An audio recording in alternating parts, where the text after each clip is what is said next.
Oi pessoal, tudo bom? Aqui é o Saulo.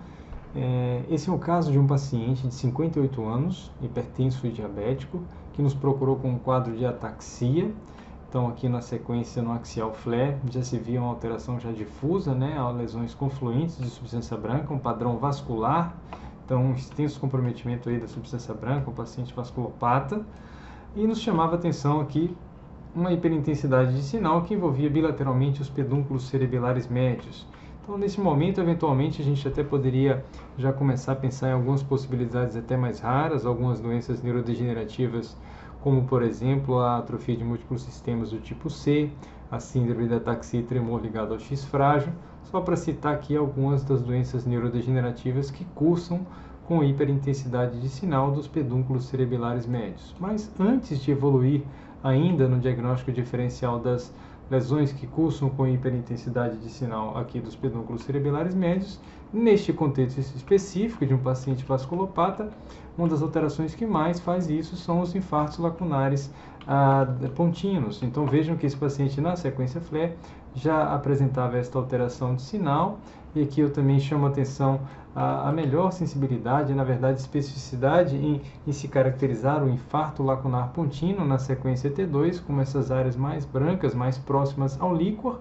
Então vejam que há um infarto lacunar pontino envolvendo aqui o aspecto central e principalmente parasagital esquerdo. Então neste contexto de um infarto contínuo, não é tão incomum nós encontrarmos esta hiperintensidade de sinal que representa a degeneração valeriana dos tratos pontocerebelares. Então, esses tratos pontocerebelares, eles se originam dos núcleos pontinos contralaterais. Então, o núcleo pontino, por exemplo, do aspecto lateral esquerdo da ponte, ele dá origem ao trato pontocerebelar, que vai ao pedúnculo cerebelar médio direito e a partir daqui ir ao córtex cerebral. Então, o núcleo pontino do lado direito origina as fibras pontocerebelares que cursam aqui pelo pedúnculo cerebelar médio esquerdo e se direciona ao córtex do hemisfério cerebelar esquerdo. O que acontece? Na presença do infarto pontino, há o comprometimento aqui do núcleo pontino, que recebe o trato córtico-pontino, e a partir daqui existe a degeneração valeriana do trato pontocerebelar, que se direciona ao lado contralateral. Qual é o grande problema? Que do outro lado nós temos um outro núcleo pontino que origina fibras pontocerebelares que cursam aqui na região que foi comprometida pelo infarto isquêmico. Então haveria degeneração tanto dos tratos pontocerebelares aqui originados deste núcleo pontino, como das fibras pontocerebelares que cursam aqui através da área do infarto. Então, resultando nesta hiperintensidade de sinal bilateral.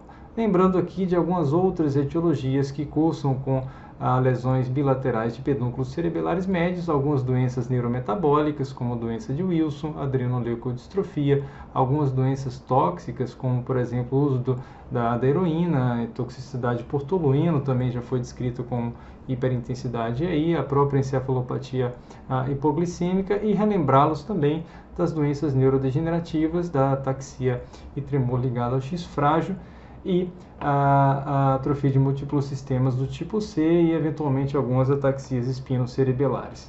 Eu queria também mostrar para vocês aqui um desenho esquemático que nos mostra de uma maneira muito interessante aqui o que acontece. Então, na presença do infarto pontino aqui parasagital, como eu falei, há o comprometimento aqui dos núcleos pontinos, de onde se originam essas fibras pontocerebelares. Então haveria degeneração deste trato pontocerebelar, mas por outro lado, as fibras pontocerebelares que são originadas dos núcleos pontinos do lado oposto também seriam comprometidas por este infarto. Assim, um infarto que compromete o aspecto parasagital da base pontina, ele degenera os tratos pontocerebelares bilateralmente, justificando a alteração de sinal.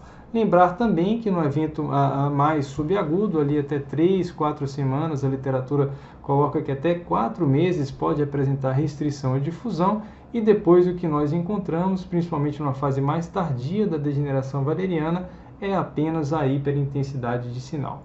Então espero que tenham gostado do caso e até a próxima.